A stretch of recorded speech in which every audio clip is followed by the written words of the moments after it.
Hello. Now we're going to talk about the Pilgrim Fathers, a different group of people who colonised bits of America. See, the Pilgrim Fathers were Puritans. They're one of those groups of people that left Britain because they were being religiously persecuted. They were kicked out because they weren't being treated very well because of the religion they had. The thing is, they didn't go to America for any sort of reason other than that they wanted to live. That's all they wanted, to go there and live a life. So when they got there, they weren't there looking for stuff and just trying to scavenge and find things and earn money. That wasn't the point. So their mindset was very different. They got there and they tried to set up a colony.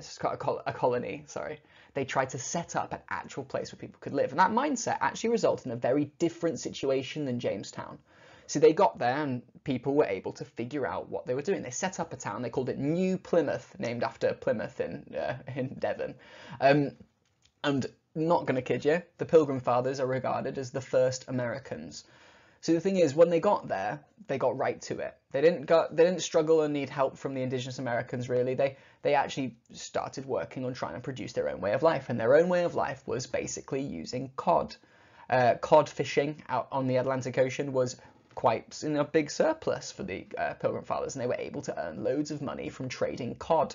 They became fisher people and started, working and living, and to be honest, it was a successful settlement.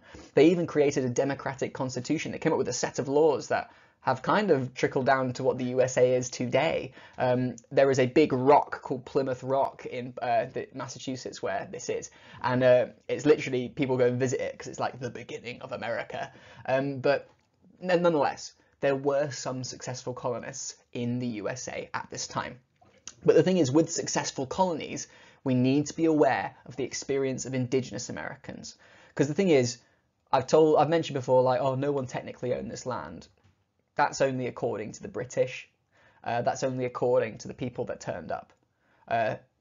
We, as British people, have experienced, should we say, constitutions, a history of, should we say, people being able to take record of stuff, writing contracts and knowing who owns what. And the thing is, when they turned up to other civilizations of people who had not really gotten to a point where that was normal, or didn't even think that was normal, the British people decided to take the best thing for themselves and claim land that technically wasn't theirs. As you saw with Jamestown, actually, some group relationships between indigenous and colonists went quite well. In Jamestown, they worked together, but that wasn't always the case. There were massacres on both sides where colonists would kill masses of indigenous Americans, calling them savages, killing them, thinking that they were lesser human beings, like we said before with the slave trade.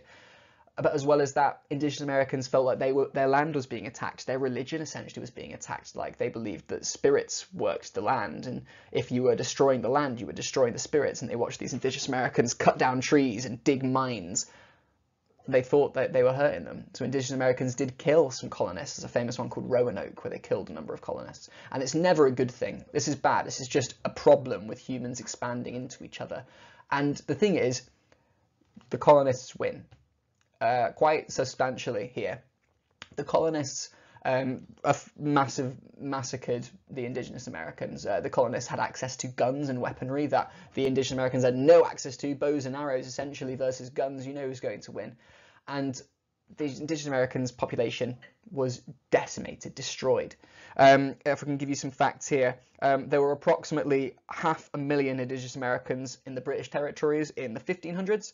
But in the 1700s, that had dropped to 280,000. That's almost 200,000 indigenous Americans who've died from war, they've died from disease, and they've died from just poor treatment. It's a lack of respect from the colonists, should we say. And that system didn't end here. This is irrelevant to your GCSE, but the indigenous American population in the USA right now is 0.7% of the total population of the USA. Think about that. The original group of people in the USA only makes up 0.7%, and that's purely because of colonization and the horrors that it brings. You need to know a few key bits of this, though. You need to know who the Pilgrim Fathers were and what their accomplishments were, why the Pilgrim Fathers were more successful than the Jamestown settlers, what the indigenous Americans were like, what did they do, and what did the British settlers do to the indigenous population. Please feel free to look at the textbook page. All the information's there for you. But yeah, good luck.